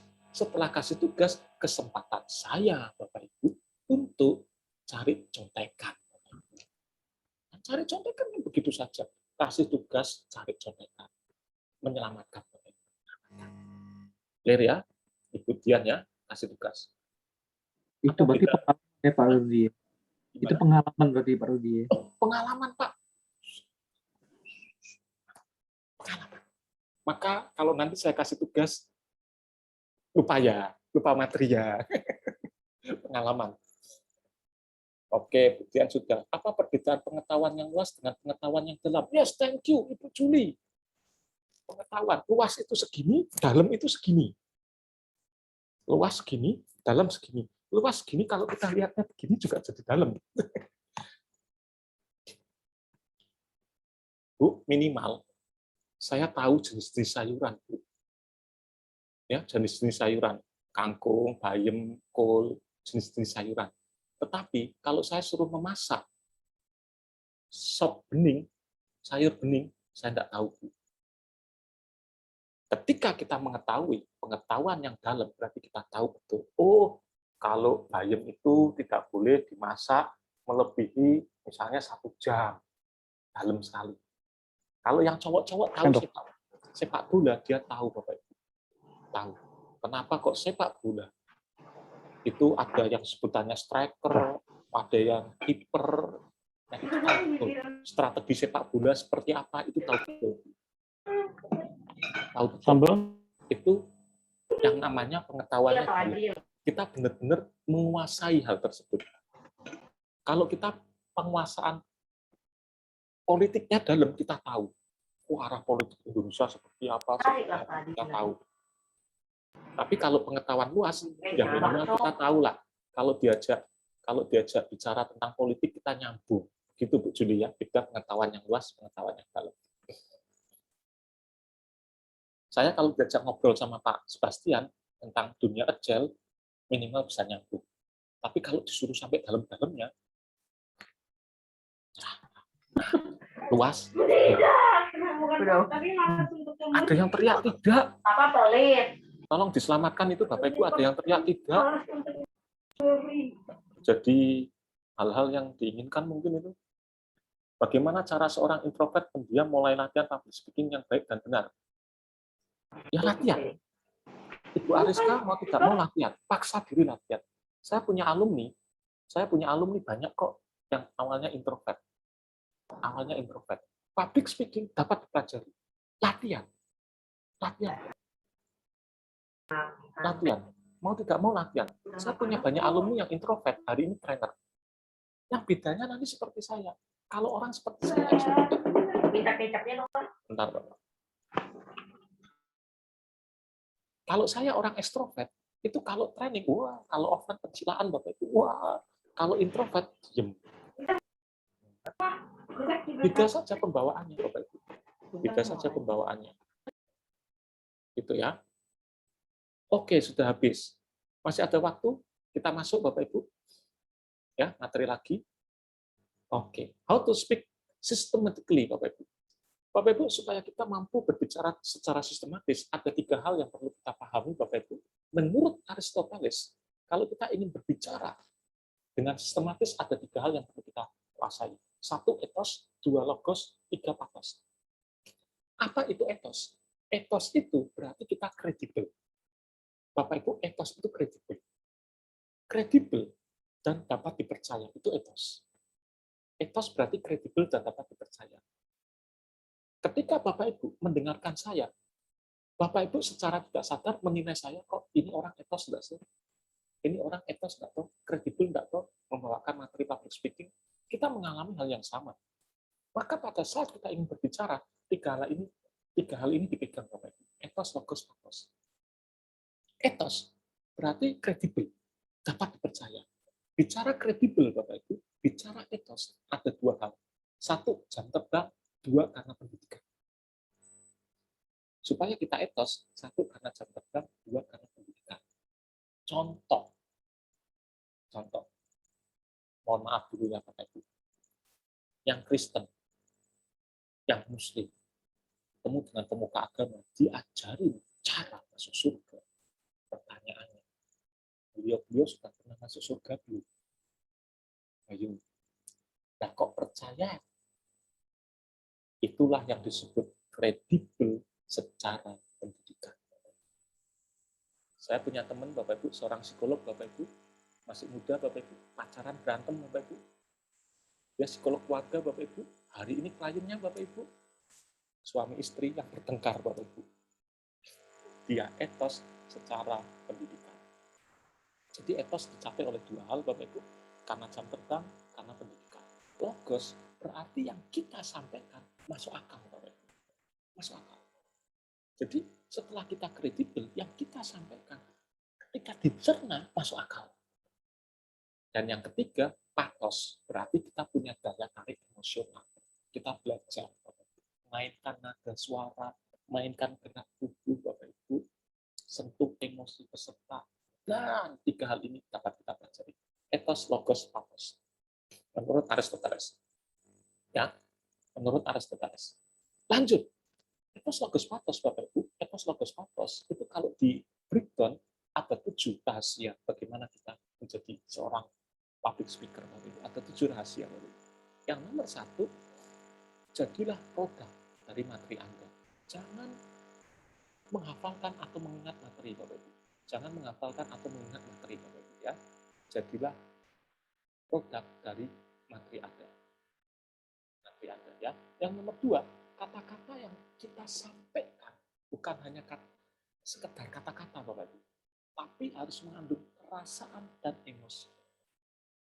Nah, jadi kata-kata yang kita sampaikan itu jangan hanya kata-kata, tapi mengandung perasaan dan emosi. Pathos. Rahasia yang ketiga, beri audiens Anda contoh yang spesifik. Dari tadi saya selalu mengatakan contoh-contoh Bapak. Jelas konsekuensi apa yang terjadi jika tidak take action. Rahasia yang ketiga. Rahasia yang keempat, kita harus multisensori Bapak Ibu. Ini saya ambil dari ilmu NLP Bapak Ibu. Apa maksudnya multisensori? Manusia itu punya 3 tipe cara menerima informasi Bapak Ibu. Ada yang dari dilihat, ada yang didengar, ada yang dirasakan. Orang yang tipe visual suka dengan slide-slide yang seperti ini Bapak Ibu. Gambar-gambar, bagus. Ini orang visual suka.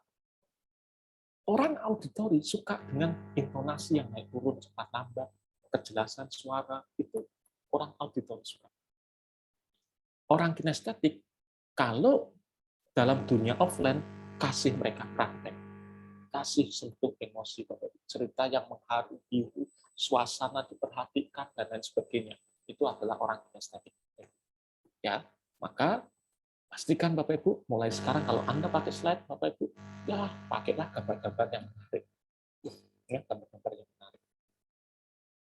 Oke, yang nomor 5, Bapak Ibu, libatkan audiens secepat mungkin. Ya, libatkan audiens secepat mungkin. Yang nomor 5. Lanjutnya, Bapak Ibu, mengatasi rasa takut sudah kita pelajari tadi.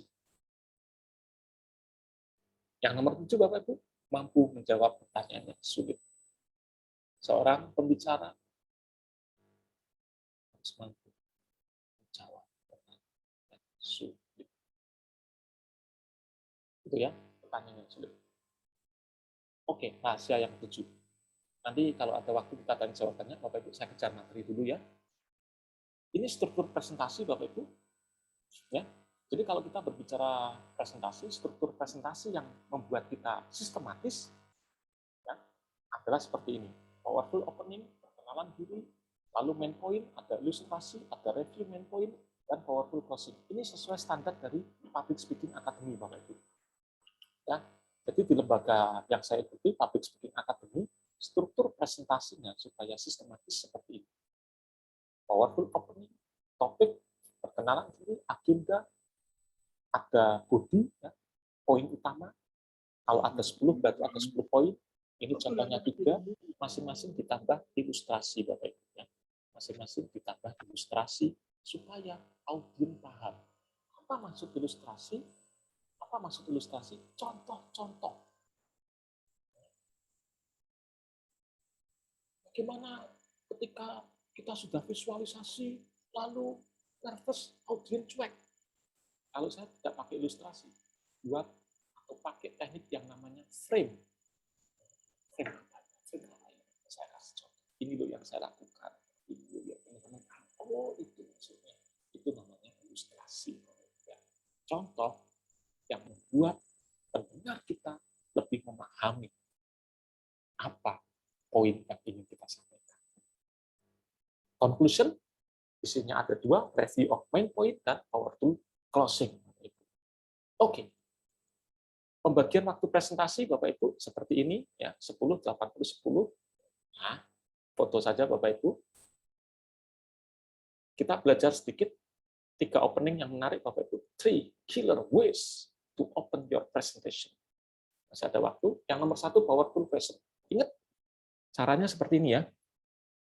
Powerful opening, topik, perkenalan diri, agenda. Powerful question. Saya masuk. Panggil Pak Hadi masuk.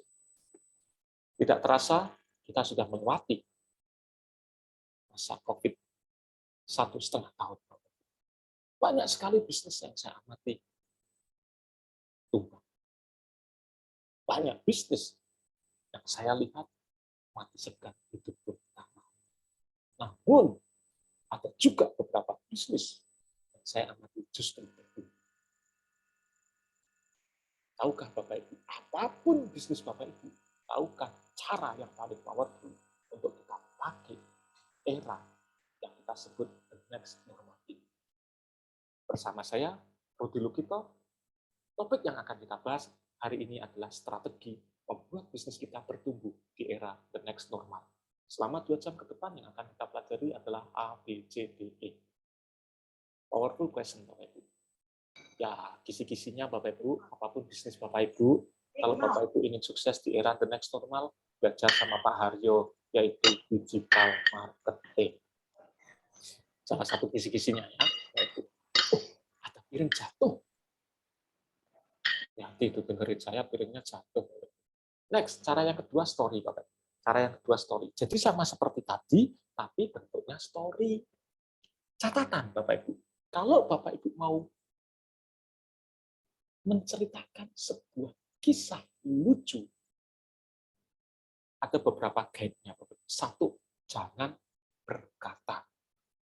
Bapak Ibu sekalian, ada sebuah kisah lucu. No. Ya kalau audiens tertawa. Kalau audiens tak tertawa, blunder Bapak Ibu.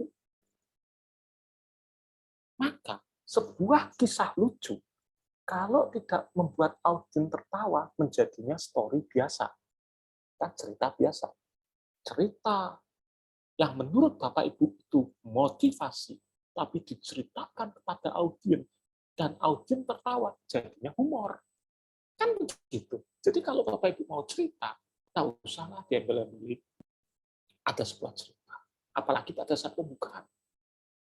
Ketika masuk, ada sebuah kisah lucu yang saya alami. Iya, kalau lucu Bapak Ibu, kalau enggak, Anda sudah mengharapkan audiens tertawa. Nervous. Asem nih, kok nggak tertawa ya? Gimana ini? Ya salah sendiri. Maka kalau Anda mau cerita lucu, udah bawain aja. Masuk 3 hari yang lalu dalam perjalanan menuju kota Semarang. Wah, ceritakan. Kalau audiens tak tertawa, ya sudah, anggap aja itu cerita biasa. Aman, kita tidak nervous. Kan gitu Bapak Ibu. Urut-urutannya seperti tadi ya. Kita juga dapat memakai fakta mengejutkan, Bapak Ibu. Fakta mengejutkan seperti tadi yang sering saya pakai. 457 pimpinan perusahaan ketika dilakukan sebuah survei, jawabannya adalah nomor 1, kemampuan yang akan membuat orang sukses di dunia kerja adalah kemampuan komunikasi. Real, Bapak Ibu, itu fakta. Dan itu terus benar. Fakta yang mengejutkan. Caranya seperti tadi ya, ini cuma contoh-contoh saja. Oke. Bagaimana menyusun presentasi supaya sistematis, Bapak Ibu? Bagaimana cara menyusun presentasi supaya sistematis? Yang nomor 1, Bapak Ibu, ingat aja hukum poligami, Bapak Ibu. Ingat hukum poligami. 1 husband, 5 wife. Mohon maaf, kelebihan 1, harusnya kan 4 ya, Pak Jami ya. Tapi ya untuk pelatihan public speaking, 1 husband, 5 wife. Hukum poligami. 1H, 5W. Contoh Pak Dirman, lempar 1 tema Pak Dirman, tolong Pak Dirman. Kasih saya 1 tema Pak Dirman. Apapun temanya Pak Dirman. Ini video atau foto ini Pak Dirman? Kok tersenyum. Oh, Pak Dirman, 1 foto tema Pak Dirman, apapun. Contoh tema kita problem solving. Problem solving ini andalannya Pak Dirman. Saya sering lihat di Instagram. Problem solving. Bagaimana kalau kita bahas problem solving? What is problem solving? Ya, what is problem solving? Who? Siapa yang perlu mempelajari dan melakukan problem solving? Where? Di mana problem solving itu dilakukan? When? Kapan kita akan melakukan problem solving? Why? Mengapa problem solving penting kita pelajari? How? Bagaimana caranya? clear, Bapak Ibu. Apapun temanya, bahas saja dari 5W1H, teman-teman akan sistematis. Catatan saya, ada beberapa tema yang kalau dibahas 5W1H, kurang cocok. Karena itu, kalau Anda kepepet, tidak semuanya dapat dibahas. Minimal Bapak Ibu 1H, 2W. Apa itu 1H, 2W? What, why, how. What, why, how. What is problem solving? Why problem solving itu penting, dan how problem solving itu dapat kita lakukan. What memberikan pengertian, why memberikan alasan, how memberikan caranya seperti apa. Jadi, kalau ada sebuah tema, 5W tidak cocok, merasa janggal, pakai aja 2W, 1H, atau 1H, 2W. What, why, how. Presentasi Bapak Ibu akan sistematis. Ya. Yang kedua, Bapak Ibu juga dapat menyusun presentasi Bapak Ibu dari sudut pandang problem solution. Problemnya apa kalau orang tidak menguasai teknik problem solving? Kita bahas, lalu kita tawarkan solusi. Tema kita sebagai solusi. Ini teknik namanya problem solution. Ada juga teknik magic of three. Magic of three. Contoh, ganti, biar bukan Pak Firman. Ibu Juli atau Ibu AC aja. Ibu AC Pamiarji. Oke, tolong Bu kasih satu tema Ibu. Kira-kira tema apa Ibu AC?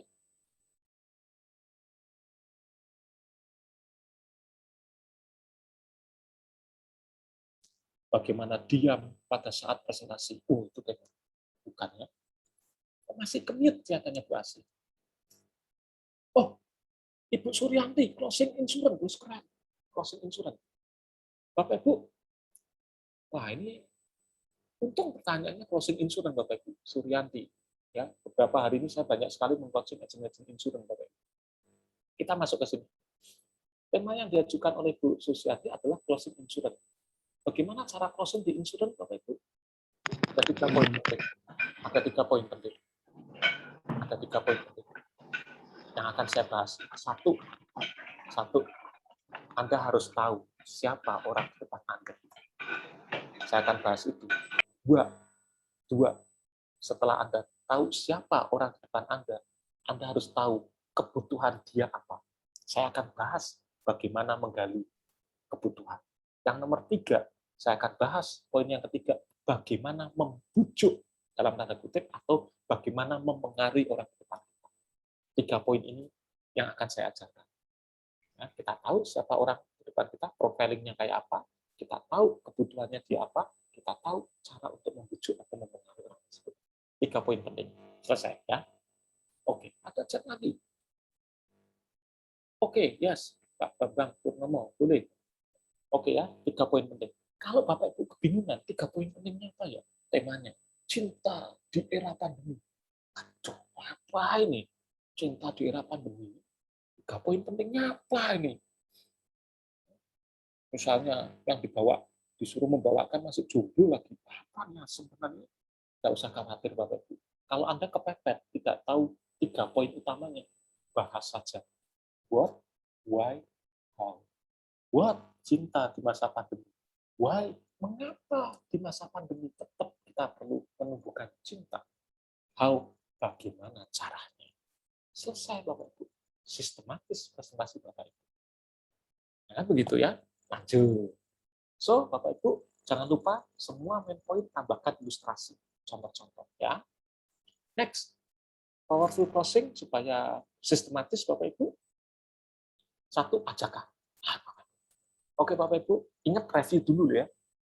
Bapak Ibu, selama 2 jam ini kita sudah belajar bersama tentang apa itu rasa takut di dalam berbicara, bagaimana yang dapat kita lakukan untuk mengatasi rasa takut.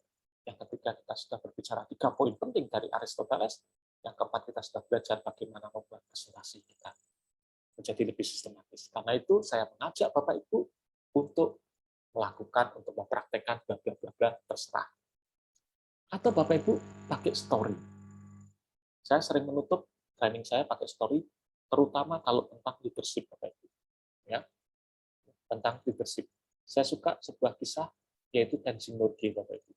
Tenzin Norgay. Bapak Ibu cari di Google, kisah Tenzin Norgay itu menarik sekali untuk kepemimpinan. Kan? Itu antara Edmund Hillary dengan Tenzin Norgay, keren sekali. Nah, saya suka dengan kutipan Bapak Ibu. Ya, small change can make a big difference, Bapak Ibu. Ini teknik-teknik kutipan yang dapat kita lakukan, Bapak Ibu.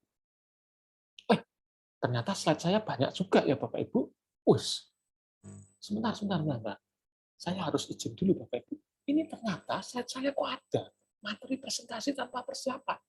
Siapa yang masih mau extend, Bapak Ibu? Tolong angkat jempol, Bapak Ibu. Nah, kalau sudah tidak mau kan harus saya stop materinya. Kalau rekan-rekan masih mau belajar, ya mau tidak mau kita menang melawan Pak Haryo, kan? Lanjut, Pak. Nah, yang setuju tolong kasih jempol dong, biar Pak Haryo lihat, diizinkan overtime. Nah, thank you, jadi semangat ini saya. Nah, halaman kedua kok sepi. Ini loh Bapak Ibu, yang terjadi pada saat dunia Zoom. Di Indonesia, Bapak Ibu, kalau training, itu seringkali doa berjamaah, Bapak Ibu. Ada pertanyaan, semua langsung kompak, doa dimulai. Thank you Bapak Ibu, semua sudah aktif. Saya lanjutkan sekilas Bapak Ibu ya. Bagaimana kita dapat presentasi tanpa persiapan, dimanapun Bapak Ibu berada, mampu presentasi dengan sistematis, dengan percaya diri. Tekniknya ada Bapak Ibu. Ya, tekniknya ada. Saya mute sebentar. Oke. Ya. Bagaimana presentasi tanpa persiapan Bapak Ibu? Ya. Ternyata ada caranya. Satu, teach a listen. Ya. Saya diajak. Tiba-tiba jalan-jalan, ketemu Pak April, ya kan? Pak, tolong Pak, bantu kasih 5 menit waktu Pak. Bagaimana mengatasi rasa takut? Ya udah, saya cerita aja pembelajaran yang saya alami, Bapak Ibu. Selesai. Teach a listen, Bapak Ibu. Ya, saya tahu teknik ini, tapi saya jarang mempraktekannya karena saya tidak begitu suka, Bapak Ibu. Saya suka teknik ini, Bapak Ibu. So, Bapak Ibu, apapun yang Bapak Ibu hadapi, ketika Bapak Ibu diminta presentasi tanpa persiapan apapun, Bapak Ibu, pakai teknik timeline, Bapak Ibu. Apapun temanya, Bapak Ibu, apapun temanya. Pakai presentasi jenis timeline. Dahulu, sekarang, yang akan datang. 5-10 tahun yang lalu, Bapak Ibu, kalau kita berbicara tentang problem solving, orang tidak care. Kenapa? Karena orang selalu berlomba-lomba menghindari masalah. Itulah yang terjadi 5-10 tahun yang lalu, Bapak Ibu. Hari ini, banyak perusahaan mengalokasikan waktu khusus, Bapak Ibu. Banyak rekan-rekan saya yang mengalokasikan waktu khusus mempelajari teknik-teknik menyelesaikan masalah. Dan ketika ini sudah kita alami, 5-10 tahun yang akan datang, Bapak Ibu, yang namanya problem adalah sebuah sumber daya untuk membuat kita semua maju. Apabila hari ini kita mulai mempelajari. Past, now, future. Apapun temanya, bahas aja. Dahulu, sekarang, yang akan datang. Timeline. So simple, Bapak Ibu. So simple, ya. So simple. Teknik selanjutnya, Bapak Ibu, selain past, now, future. Bicara aja problem solution. Problem solution. Bapak Ibu berbicara tentang jualan, Bapak Ibu. Ada banyak sekali orang yang tidak berani menutup penjualan, apalagi di dunia insurans. Dan problem yang terjadi adalah dia tidak pede, Bapak Ibu. Mau ceritakan aja problem-problemnya. Karena itu, kita perlu bersyukur di hari ini kita dapat berkumpul di ruangan ini di dalam Zoom meeting untuk belajar. Satu tema yang akan dibawakan oleh Ibu Suryati, ya, bukan Susianti, Ibu Suryati tentang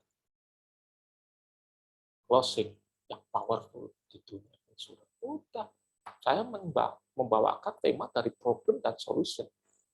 Ingat, Bapak Ibu, yang saya paling suka timeline. Nomor 1 timeline saya suka. Bahas aja dulu sekarang. Thank you, Bapak Ibu. Oke, ya. Sudah selesai presentasi saya, Bapak Ibu. Thank you. Tentu saja kalau kita bahas lebih detail, butuh 2 hari, Bapak Ibu. Pak Firman sudah pernah ikut. Thank you, Pak Haryo, buat kesempatannya untuk sharing. Teman-teman, thank you. Ya, aktif-aktif semuanya. Saya kasih spesial untuk teman-teman sebuah lambang cinta warna merah, Bapak Ibu, untuk rekan-rekan semua. Dan ingat Bapak Ibu, perjalanan 1000 mil dimulai oleh satu langkah. Betul Bapak Ibu? Itu dulu bagi saya. Hari ini, no. Perjalanan 1000 mil memang dimulai oleh satu langkah. Kemudian dilanjutkan langkah kedua, langkah ketiga, langkah keempat, langkah kelima, sampai perjalanan 1000 mil itu tercapai. Bapak Ibu ketemu dengan saya hari ini, baru satu langkah.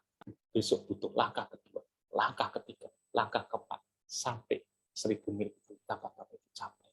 Praktekkan terus-menerus, asah terus-menerus, dan saya yakin kemampuan public speaking Bapak Ibu akan naik dari hari ke hari. Terima kasih Pak Haryo, terima kasih Bapak Ibu sekalian. Oke, kita kasih aplaus ya, kita kasih aplaus yang meriah. Saya ngelihat semuanya pada terpesona, pada terpana. Gitu. Kalau begitu saya matiin kamera.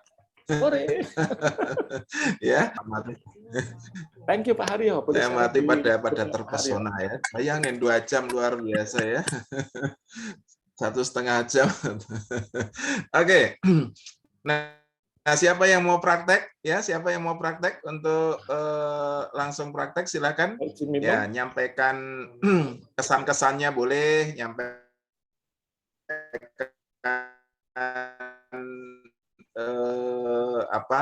komentarnya. Loh, nggak ada yang praktek gimana nih? Ayo langsung praktekkan ya. Nah, depan publik loh, ini bicara depan publik loh, depan 80 orang loh ya. Oke, ya. Jadi public speaking online pun juga bisa ya. Kita bicaranya di depan Zoom ini sama aja di depan 80 orang loh ya. Oke, ya. Ayo silakan. Siapa yang mau beri kesan-kesan silakan. Ayo jangan ditulis di chatting doang ya, tapi sampaikan langsung silakan. Nggak usah nunggu ditunjuk ya. Ayo. Siapa nih yang mau sampaikan? Pak Rudi, saya dulu Pak Haryo. Silakan Pak. Saya sudah pernah ikut sama Pak Ongki dan Pak Rudi ini, luar biasa. Jadi memang sudah sering training, mentraining dan sebagainya, tetapi memang perlu latihan kadang-kadang Pak Rudi ya, seperti Pak Rudi sarankan. Pertanyaannya, kapan lagi ada kelasnya nih, mau ikut lagi tapi yang online kali ya, sebab kalau offline kan Pak Rud harus kita pergi dan sebagainya Pak Rud. Terima kasih Pak Rudi, guruku. Ya, thank you Bapak Dirman Senaga ya. Continuous improvement ahli, thank you. Thank you Pak Dirman. Ya, oke, nanti segera dikirim jadwalnya ya. Oke, silakan Pak Yani. Silakan Pak Yani. Tadi udah tunjuk-tunjuk Pak Yani. Silakan Pak Yani. Di-unmute dulu Pak Yani.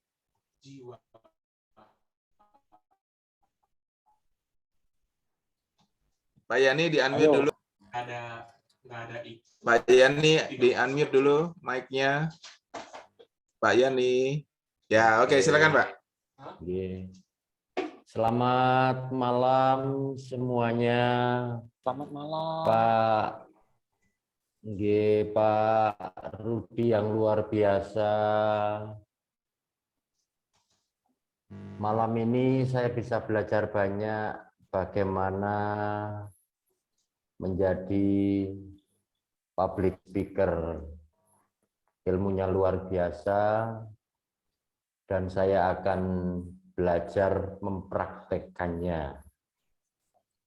Terima kasih kepada Pak Haryo Ardito undangannya,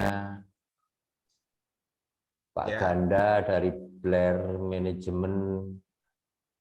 Mudah-mudahan share ilmu Pak Rudi Lukito malam ini membuat kita semua peserta Zoom meeting menjadi public speaker yang luar biasa. Terima kasih. Terima kasih Pak Yami. Ya, oke, terima kasih Pak Yani. Pak Ganda, kameranya sudah disiapkan? Pak Ganda di mana ini? Mau foto bersama dulu nggak nih? Sahabat saya ini Ya. Pak Ganda ini. Ya, Pak Ganda. Pak Ganda lagi nungguin kelasnya. Tiap hari ada kelas itu, ya. Luar biasa. Oke, silakan siapa lagi yang mau kasih kesan-kesan? Silakan. Yuk, sekalian praktek public speaking. Silakan, yuk. Ayo. Ayo, nggak usah ditunjuk, ya. Ayo langsung memajukan dirinya. Silakan. Loh, malah lihat-lihatan kan? Doa bersama Pak Haryo. Nggak usah ditunjuk nih, kayaknya Asi nih kayaknya. Ayo silakan Asi. Selamat malam semuanya. Selamat malam. Salam kenal semuanya. Saya Bu Ase dari PT Golden Indonesia. Untuk malam ini sangat bermanfaat sekali Pak Rudi ilmunya.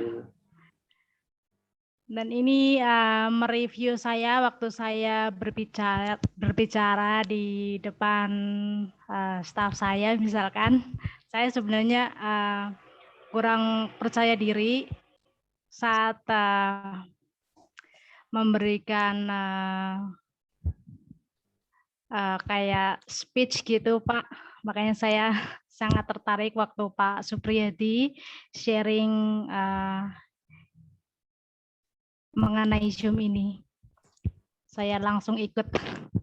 Terima kasih Pak untuk ilmunya malam ini. Baik, terima kasih. Ya, ini langsung sekalian praktek ya. Oke, terima kasih. Kasih tepuk tangan untuk Mbak Asi. Oke, siapa lagi? Silakan. Yuk. Semangat. Yuk, silakan langsung praktek. Yuk, sampaikan kesan-kesannya ya. Ini bayangin ngomong di depan 80 orang ini ya. Oke, silakan. Yuk. Saya Pak Haryo. Oke, silakan Pak Heriawan. Ya, selamat malam Pak Rudi, Pak Haryo dan teman-teman. Ya. Ya, kalau saya profesi saya pengajar di sekolah internasional. Jadi memang sebenarnya saya butuh sekali bagaimana menyampaikan materi, tapi memang dalam bahasa Inggris. Saya ngajarnya matematik, tapi kurikulumnya Cambridge Internasional. Nah, saya butuh ini sebenarnya. Cuman memang kalau masalah matematika ya materinya saya mau menguasai gitu karena saya bisa mengajarkan dari level rendah sampai tinggi. Cuman kendala utamanya ya kalau misalnya di dalam bahasa Inggris itu kalau kita mau bicara secara luas berarti harus vocabulary-nya pertama harus mantap dan kemudian ya harus menyampaikan dengan dasar psikologi yang kuat juga gitu. Karena harus dibarengi dengan katakanlah social science gitu. Kalau saya background-nya kan engineer gitu Pak. Nah, tapi terima kasih dengan adanya Zoom malam ini memberikan motivasi pada saya untuk belajar lebih lanjut. Terima kasih Pak. Terima kasih Pak. Baik, terima kasih Pak Eri ya. Oke. Ya, masih ada lagi? Masih ada lagi?